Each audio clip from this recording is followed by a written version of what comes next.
소록도 가는 길 63회.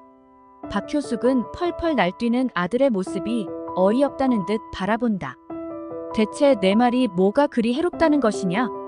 남도 아니고 하나뿐인 내 동생에게 집을 내주는 것이 그리도 큰일이더란 말이냐? 남을 들여서 온갖 먹을 것을 다 대주면서 내 동생에게 해주는 것이 그렇게 싫다는 이유가 대체 뭐란 말이냐?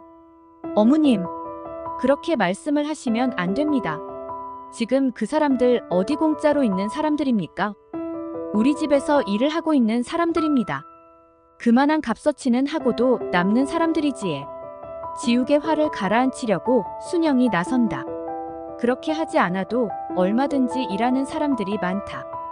왜 꼭 그 사람들에게 그렇게 유별나게 해야 하는 것인지 난 도통 이해를 할 수 없다.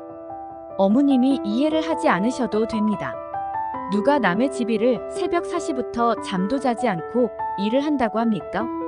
어머님 말씀대로 아가씨 내외가 잠도 자지 않고 그 시간에 일어나 일을 할 수 있는 사람들이란 말인겨. 다 필요 없어. 더 이상 어떤 말도 이 정신 빠진 노인네와 말할 필요가 없다. 이제 이 노인네가 왜 내 집을 찾아왔는지 확실하게 드러난 이상 더는 내 집에 있게 할 수 없는 일이야. 지욱은 박효숙의 마음을 모두 알고 있다는 듯 더 이상 화를 내지도 않고 박효숙을 내보낼 생각을 한다. 당신이 나를 낳은 내 어머니라면 이쯤에서 조용하게 내 집에서 나가주는 것이 그래도 어머니로서 최소한의 도리는 하는 것이니 다른 생각을 하지 말고 서울 당신 딸에게 가시오. 그 여비 정도는 내가 마련해주겠소. 싫다. 누가 뭐라고 해도 난 이 집에서 한 발자국도 나가지 않겠다. 할 수 없소. 정 그렇게 나온다면 내가 강제로라도 양로원으로 보낼 수밖에 없소. 나중에 내 원망이나 실컷 하면서 살아가면 되겠소이다. 양로원이라는 말에 박효숙은 몸을 벌떡 일으켜 지욱에게 매달린다. 지욱아, 제발 그만 화를 풀어라. 다시는 어미가 미주 생각을 하지 않고 숨죽이며 살겠다. 그러니 양로원으로 보낼 생각을 하지 말아라. 아빠, 이젠 그만하세요. 할머니께서 이렇게 애원하시는데 그만 화를 푸세요. 종현이가 애원을 한다. 지욱은 종현이 보기가 미안스럽고 부끄럽다. 종현아, 너는 이 일에 신경 쓰지 말고 들어가 있거라.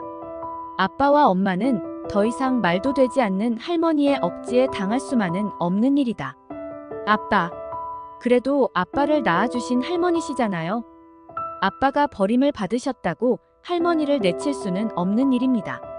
버림을 받는다는 아픔을 누구보다 잘 알고 계시는 아빠가 할머니를 버리시고서는 마음이 편하지 않을 것입니다.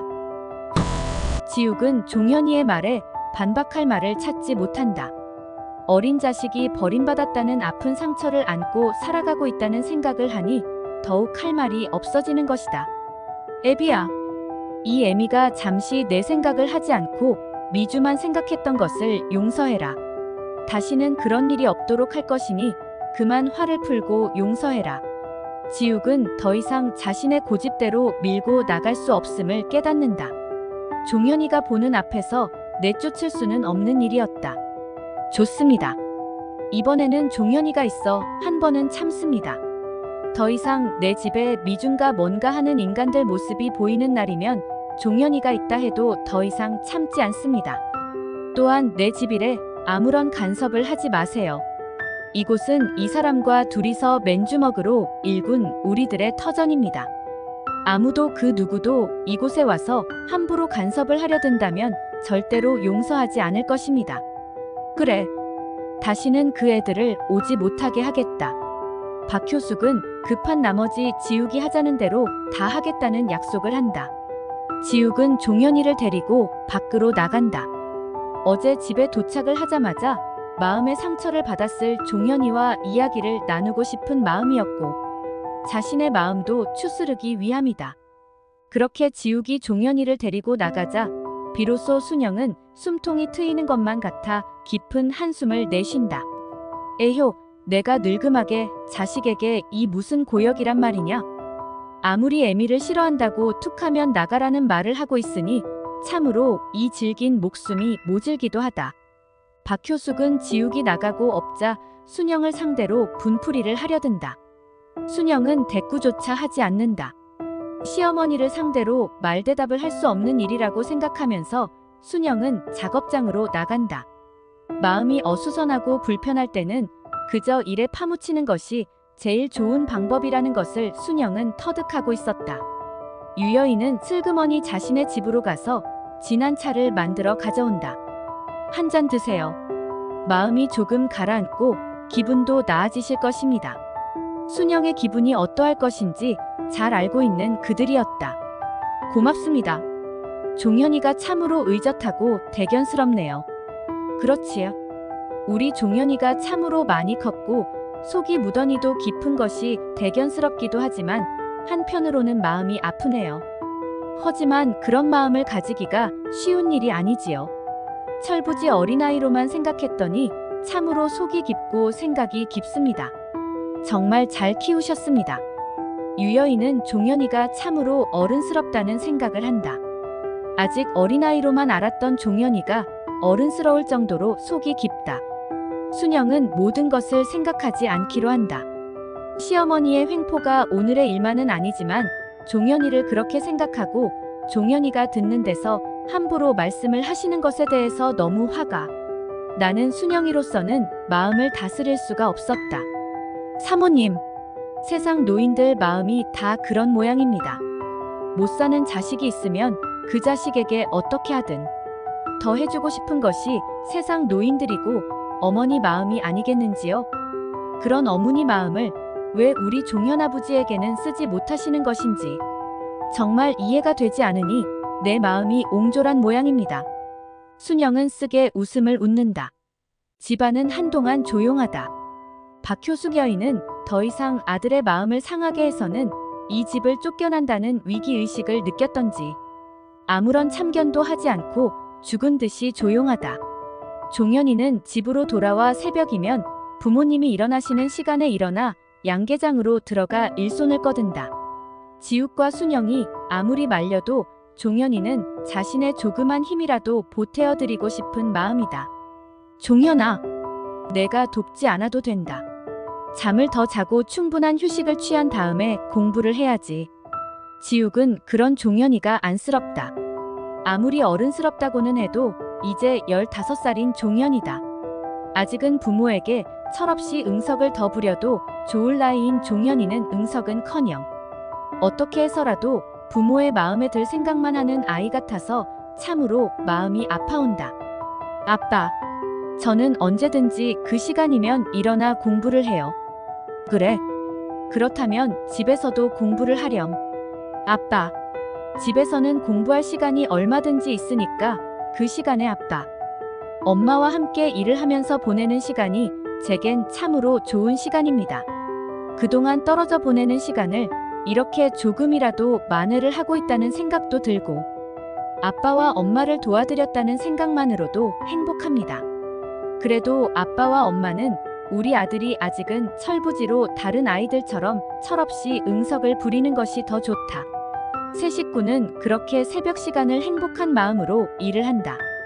순영은 자신들 곁에서 함께 일을 도와주고 있는 아들의 모습을 보는 것만으로도 가슴이 벅차오른다. 머지않아서 기둥이 될 아들이다. 아들에게 노년을 의지하며 살아가지는 않겠지만 얼마나 큰 기둥이 되고 힘이 될 아들인가. 순영은 종현이의 모습을 생각만 해도 행복한 마음이 가득 차오른다. 그렇게 그의 겨울은 조용하고 별 다른 문제 없이 지나간다. 종현이도 개학을 앞두고 다시 서울로 올라간다. 이제 고등학교에 입학을 하게 되면 내려올 시간이 더욱 없을 것이다. 대학 입시 준비에 왔다 갔다 하는 시간들을 허비할 수는 없다. 종현이가 올라가고 나서 집안은 너무나 고요하게 가라앉는다. 날씨가 풀리고 햇살이 따사로운 아침이다. 박효숙은 아침부터 외출을 서두른다. 어머님, 어디 가시는가요? 그래, 오늘은 다녀올 곳이 있으니 여비를 좀 줘라. 멀리 가시는 거입니까? 그다지 멀지는 않지만 빈손으로 갈 수 없으니 조금 생각을 해주렴. 순영은 아무 말도 하지 않고 서운해하지 않으실 정도로 돈을 드린다. 박효숙은 흐뭇하다는 표정을 지으며 집을 나선다. 그것을 바라보는 지웅 역시 모른 척한다. 겨우내 꼼짝도 하지 않고 집에만 계셨기에 더 이상 말을 하고 싶은 마음도 아니었고 더 이상 언성을 높이고 싶지도 않았다. 그렇게 박효숙은 자주 외출을 한다. 그때마다 손을 내밀고 있는 박효숙의 씀씀이에 순영은 감당을 할 수 없다는 생각을 한다. 벌써 봄 내내 사흘에 한 번꼴로 들인 돈이 적지 않은 액수였다. 어머님, 아무리 외출을 자주 하신다고 하셔도 돈을 너무 많이 쓰신다는 생각을 안 하십니까? 내가 무슨 돈을 얼마나 쓴다고 또 생색을 내고 그러냐? 어머님, 어디 좋은 사람이라도 생기셨습니까? 그래서 그라는 것이라요. 무슨 당치도 않을 말을 하고 그러냐? 내가 이 나이에 흉측스럽게 좋은 사람이라니. 박효숙은 당치도 않다는 듯 기겁을 한다. 그리고 어서 돈이나 내놓으라는 듯 순영을 바라본다. 오늘은 많은 돈을 드릴 것이 없습니다. 순영은 간신히 차비가 될 정도의 돈만 드린다. 너도 사람을 어찌 그리 무시할 수가 있다더냐? 내가 이 돈을 가지고 어떻게 나가라고? 그러면 나가지 마이소. 요즘은 버는 돈보다는 어머님 돈을 드리는 것이 더 많아. 이제는 더 이상 드리고 싶어도 드릴 수 있는 돈이 없습니다. 순영 또한 완강하게 버틴다. 이대로 모든 뜻을 받들어 드리기에는 너무 많은 돈을 자주 요구해. 오씨는 시어머니의 씀씀이를 감당할 자신이 없다. 어디에 쓰시는지 말씀을 해보이소. 정말 꼭 쓰셔야 하는 곳에 쓰신다면 빚을 얻어서라도 드리지에. 너 정말 참으로 무서운 사람이다. 이 시애미가 하는 일에 그렇게 일일이 참견을 하고 따지고 드는 며느리가 있다는 말을 내 지금까지 듣도 보도 못한 일이다. 정말 시애미 무서운 줄도 모르고 내 서방이 감싸준다고 함부로 날뛰는 꼬락서니를 더 이상은 봐줄 수가 없구나. 박효숙은 언성을 높이며 소리를 지른다. 그렇게 하면 마음이 약한 순영이 기가 꺾일 것이라는 계산이었다. 야, 마음대로 하이소. 지도 이제는 더 이상 드릴 돈이 없습니다. 어디다 쓰셔야 하는지 말씀을 해주시기 전에는 드릴 수 없지에. 뭐냐? 내가 미주 내를 가려고 한다. 순영은 자신의 귀를 의심하면서 시어머니의 얼굴을 바라본다. 글 일향 이봉우. 계속됩니다. 구독과 좋아요 눌러주세요.